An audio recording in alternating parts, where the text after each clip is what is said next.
Hello，大家好，又係我 Frankie 輝仔吓。咁相信好多香港朋友都知道我喺邊度啊？呢度就係我哋嘅福田口岸啦吓。咁平時好多香港街坊都會喺我哋福田口岸呢邊過關嘅。咁你哋平時有冇留意我哋福田口岸旁邊嘅一個物業嘅一個價錢呢吓？咁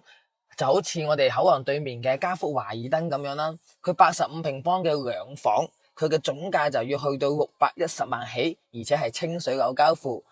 佢嘅單價要去到6萬幾蚊、7萬幾蚊起啦。咁另外好似水圍嘅盛漢國際，佢係要去到10萬蚊到11萬一平方嘅，總價喺1100萬起先至可以買得到。咁其實福田口岸呢邊嘅樓就冇大家喺網上睇到廣告嘅一個價錢咁平嘅，因為福田口岸呢邊嘅單價咧係要喺8萬蚊到11萬之間嘅一個精裝一手物業啦。咁如果話香港朋友仔實在想要喺福田口岸同埋我哋嘅皇崗口岸靠近嘅地方去置業咧，100零萬嘅一個預算有冇選擇咧？咁其實係有嘅。咁就冇話係100%近口岸，咁就10分鐘到噶。咁我哋依家開車過去咧，開車係需要17分鐘嘅一個時間。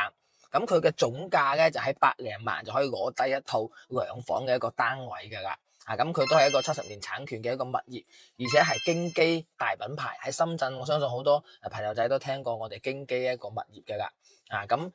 我哋一齊過去睇睇我哋一個京基陳悅府，因為呢個項目都同大家對比咗係比較 OK 嘅，先分享俾大家。OK， 咁過到嚟我哋營銷中心都係按照慣例同大家介紹翻我哋嘅項目一個區位位置先。可以睇到 A1 幅圖就係我哋深圳嘅一個市區嘅一個區位圖啦。咁我哋項目咧就叫京基陳悅府嘅，佢就喺我哋深圳咧福田 CBD 一個位置啦，就喺我哋上梅林地鐵站。咁佢喺梅林路同埋我哋中康路嘅一個交界處嘅。咁喺我哋一個位置咧，距離400米就到我哋上梅林地鐵站。然之後距離600米就可以去到我哋嘅卓悅匯一個購物廣場，相信好多香港街坊都比較熟悉呢啲地方啦，都過嚟行過街食過嘢嘅。咁然後咧，如果你返福田口岸嘅話，就只需要喺我哋上梅林站6個地鐵站，11分鐘就返到我哋福田口岸噶啦。咁喺深圳嘅交通你就完全唔使擔心，因為只要有地鐵就全部都路通嘅。我哋項目咧係有4個地鐵站環繞嘅，旁邊仲有我哋地鐵9號線嘅一個梅村站啦，然後仲有我哋規劃中嘅22號線。咁佢會有個海豐站。另外已經通車嘅地鐵10號線一樣可以去到福田口岸嘅，就係孖嶺站。不過佢一個地鐵站距離我哋就會稍微遠啲，所以我哋平時一個通勤咧就行翻我哋上梅林地鐵站就 OK 噶啦。咁我哋一個福田 CBD 嘅位置其實就係福田嘅一個世界之窗嘅一個門面嚟嘅。你可以睇到我哋深圳音樂廳少年宮同埋深圳書城圖書館市民中心全部都係喺我哋一個區位嘅。咁所以呢度其實就係福田嘅一個中心位置。咁你買一個物業咧，周邊嘅配套唔需要擔心，因為我哋有地鐵站返口岸啦，同埋樓下衣食住行係完全好方便嘅，包括有幾個大型商場，你都可以去通過我哋嘅地鐵站或者係直接行路步行就已經係囊括得到㗎啦。咁如果你買一個物業你自己唔住嘅話，你都可以完全出租出去，因為呢個位置嘅租客咧係供不應求嘅，因為我哋旁邊深圳智谷呢度咧就已經鎮住咗我哋嘅榮耀中興同埋咧就有好多個一個中國500強嘅一個企業，包括旁邊仲有我哋步步高總部萬科大廈、創智雲呢啲全部都係寫字樓啦，仲有就係我哋下邊嘅一個深港科技創新合作區，就係我哋河套一個片區，全部都係精英白領喺度居住，仲有我哋22號線2個站可以翻到嚟嘅一個香蜜湖嘅新金融中心，呢度就係一個股票交易市場呢邊，佢都係一個高深精尖嘅人群喺度住嘅，所以啲年輕人全部都係會住翻我哋周邊嘅一啲高品質嘅一個公寓，所以你唔住嘅話買嚟投資收租都係好穩定嘅。OK， 咁依家睇到嘅就係我哋整個項目嘅沙盤啦。咁我哋整個項目京基陳悅府咧係有4棟嘅純住宅，70年產權嘅，然之後仲有一棟70年產權嘅一個公寓，同埋一棟40年產權嘅公寓去組成嘅。咁我哋嘅純住宅嘅單價咧係73,800蚊起，咁總價就喺840萬到一套，而且依家只係剩翻114方一個面積。咁就係喺移動嘅一單元咁佢樓下嘅一個停車位嘅租金咧就係250蚊，佢嘅物業管理費整個項目3種產品都係5蚊5平方嘅咁然後咧我哋呢個70年產權嘅一個公寓咧，佢係民水民電天然氣入戶嘅咁然後咧佢係可以讀書同埋入戶嘅即係可以掛戶口喺度讀書呢啲都冇問題嘅。咁佢嘅總價45平方咧就喺185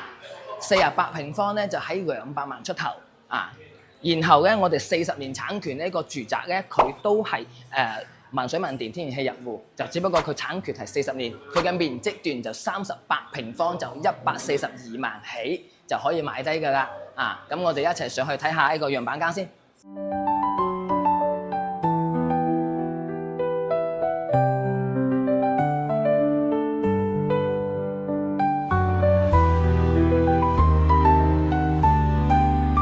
咁依家就過到嚟我哋70年產權嘅一個商務公寓喺度㗎。咁佢一個係70年產權嘅民水民電啦，通埋天然氣嘅。咁睇到我哋整體嘅電梯間呢個位置都係好闊落嘅。佢係3梯26戶嘅一個設計啦。咁然後咧，佢嘅走廊過道都係有1.6米嘅。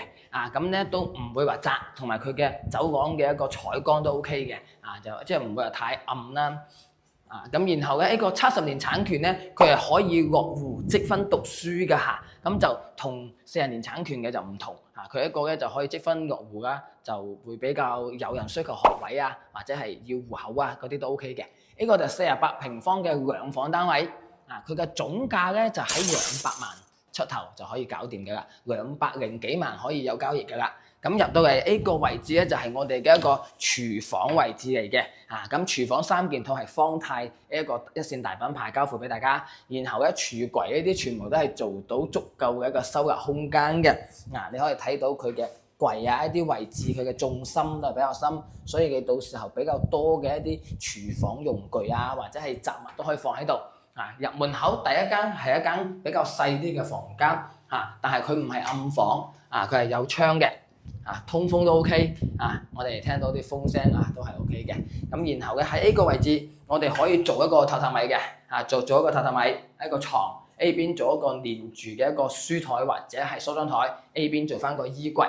咁呢間房勉強夠用就唔比較細啲㗎啦。咁客廳個區域咧係可以嘅，後邊呢個窗都係可以通風採光就勉強㗎啦，因為後邊就係一幅牆嚟嘅。所以佢只能夠做一個通風嘅一個作用咁然後咧，我哋呢個位置可以擺一個茶几啦、梳化坐喺度睇電視就 OK 啦咁我哋後邊呢度可以做翻一排嘅電視櫃啦然之後中間擺電視，下邊做一個收納，上邊都可以做一個收納，都係冇問題嘅咁可以睇翻我哋洗手間區域，佢係一個3段式嘅洗手間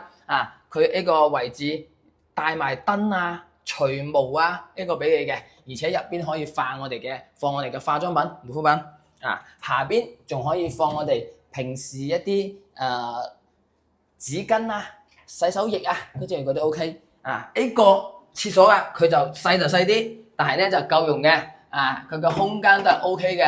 咁然後咧沖涼房嘅位置咧我就瘦瘦地，比我肥少少嘅都係可以正常使用同埋轉身。大就一啲都唔大你冇辦法48方做兩房咁呢一個就係我哋主人房嘅位置啦呢一個位置就可以擺一張床旁邊嗰度做翻衣櫃，陽台位置可以擺翻我哋嘅洗衣機擺翻我哋嘅洗衣機A 邊就裝翻我哋嘅天然氣嘅熱水爐，因為我哋係天然氣入戶嘅，就唔需要用電嘅儲水式。對面就係我哋卓越會啦。平時同朋友喺 A 邊吃喝玩樂休閒娛樂，卓越會咧全部可以滿足晒㗎，因為佢係一個大型嘅商場嚟嘅。喺卓越會食完飯行翻我哋屋企，只係600米嘅一個距離嘅咋咁我哋呢度行去地鐵站都係400米嘅一個距離就可以行到㗎啦。喺地鐵站6個站就可以翻到我哋福田口岸，只係11分鐘嘅一個地鐵時間就可以翻到福田口岸，所以翻去香港係好方便，翻工都 OK 冇問題嘅。咁呢一間單位咧，佢嘅總價就喺200幾萬咁如果你一個人住嘅話，你嫌個客廳空間比較細嘅話咧，呢個細房可以唔要，呢個位置可以打通佢，咁嗰邊可以擺我哋嘅餐台，或者係做啲櫃，A 邊就做翻我哋客廳區域，都係比較大，就已經夠用噶啦。OK， 咁依家咧過到嚟我哋嘅實體樣板間喺度，睇翻我哋嘅交樓標準，呢個就係45平方嘅兩房單位嚟嘅，大家可以入嚟睇下，咁佢一個咧就係到時候交樓就咁樣交付俾你噶啦，包括一個門啊，呢個位置可以做翻個鞋櫃啊，呢啲都係可以嘅，或者要嚟擺電視機啊都得，下邊呢啲都係做好咗儲物嘅抽櫃俾你啦，咁廚房區域咧呢個洗手盤啊，同埋呢啲櫥櫃啊。全邊入邊都係有好豐富嘅一個收納空間嘅，咁然後咧3件套我哋係交付係方太嘅一個品牌，都係一線品牌㗎啦，咁 A 個位置可以擺嗰個雪櫃，咁然後咧喺 A 個位置我哋就做翻擺翻張唔係太大嘅梳化，咁樣坐喺部 A 邊睇電視又得，到時候 A 邊你裝一個上吊櫃，中間放翻部65寸嘅電視機。坐喺 A 邊睇電視都係可以嘅，咁然後到我哋嘅洗手間區域都係全部做好晒俾大家㗎啦，乾濕分離，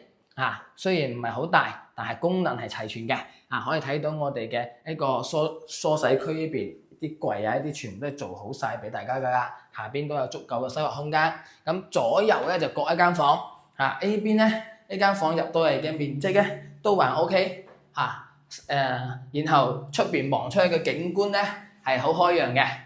冇任何遮擋，可以望遠景。喺 A 個位置可以做翻個衣櫃，做翻個細細啲嘅衣櫃。咁嚟到我哋主人房呢邊咧，係有個陽台嘅，可以睇翻一個陽台係可以做擺洗衣機，同埋裝我哋嘅熱水器，因為我哋係通天然氣嘅，所以到時候熱水器直接裝喺呢邊得㗎啦，就唔需要用儲水式嘅電熱水器，咁然後咧整個面積45平方，所以空間唔會太大。佢嘅總價喺185萬起就可以攞低㗎啦。呢一間45平方嘅，如果你一個人住嘅話，其實係有改動空間嘅。好似 A 個位置可以拆咗佢，然後咧將 A 一幅牆都拆咗佢，咁就將個門口改喺呢邊，咁就一個好長嘅一個廳，咁就做翻喺我哋依家 A 一個位置就做翻一個客廳，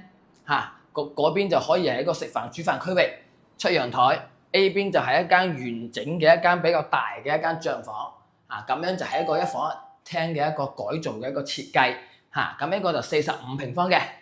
OK， 依家過到嚟我哋天匯呢邊咧，就睇翻40年產權嘅一個商務公寓嚇。咁 A 邊嘅38平方總價就喺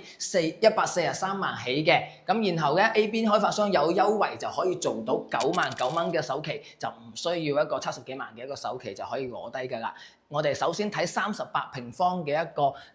樣板間嚇，咁佢咧入門口嘅位置都係做咗一個廚房位，然後咧都係3件套係美的咁樣交付俾大家，然後櫥櫃呢啲位置全部都幫大家做好晒㗎啦，都係比較多嘅一個收納空間嘅。咁睇翻我哋洗手間嘅位置，包括我哋上邊放化妝品嘅鏡櫃都係帶燈帶除毛嘅，同埋下邊可以擺翻我哋日常嘅用品。呢一個咁樣嘅一個馬桶位咧，其實係都 OK 㗎啦，但係咧就係唔算太大嚇。咁我哋可以睇翻佢一個洗手間位，洗手間位置咧就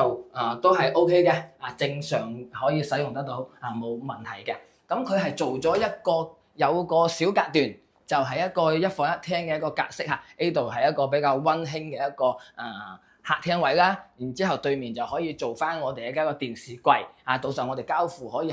做一個比較多儲物嘅電視櫃喺一個位置，咁然後我哋 A 邊咧可以做翻一排到頂嘅一個衣櫃，然後 A 邊就可以擺翻張5米8嘅大床都係 OK 㗎啦，咁然後咧我哋都係會帶一個生活陽台嘅，然後咧都係天然氣入戶嘅，旁邊就係我哋嘅菜業會啦，然後樓下都係地鐵站，所以都係好方便嘅。呢一個就係38平方㗎啦，咁我哋過去對面直接睇翻一個交樓標準，究竟係點樣交付俾大家嘅？交樓標準咧就係43平方嘅，所以佢會大啲。咁如果你覺得38平方空間感唔夠大，你都可以選擇43平方。咁廚房一個位置啱先已經展示咗，就係咁樣做好俾你嘅。洗手間位置咧就會比我哋啱先嘅38平方要闊落得多嚇，會闊咗，就空間感大啲。然後咧佢43平方 A 個正係客廳位又得，你用嚟做一間房喺度隔住佢 A 邊做翻個靠陽台嘅客廳 ，A 度做翻我哋嘅電視櫃都係冇問題嘅。但係個開發商設計就 A 邊做客廳 ，A 邊做房啊！你將佢調轉做少少改動都係 OK 㗎啦。咁然後咧 A 邊嘅景觀咧就冇睇商場，但 A 邊景觀一樣係十分開揚嘅嚇。咁 A 一間單位就大幾平方，會大概貴10萬蚊多啲㗎。咁公寓兩個產品都睇完啦，咁我哋就順便睇埋佢一個住宅產品。A 個就114平方嘅南北對流雙露台嘅一個4房單位嚟嘅，佢嘅單價喺73,800蚊起啊，咁然後咧總價就喺840萬。首付就要126萬嚇，佢係整個福田嚟講性價比比較高嘅一個4房單位，佢嘅價錢喺上回嚟講係唔算貴㗎啦。你有睇到佢嘅廚房呢啲交付標準都係好高嘅，而且佢一個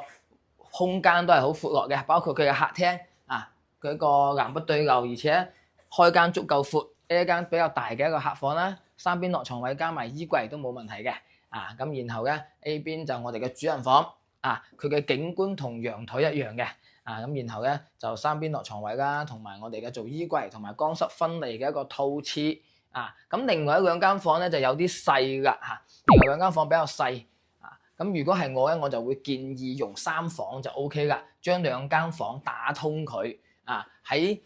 入門口嘅位置就將兩間房完全打通咗，咁咧佢就可以係比較闊落嘅。咁 A 個位置咧就係我哋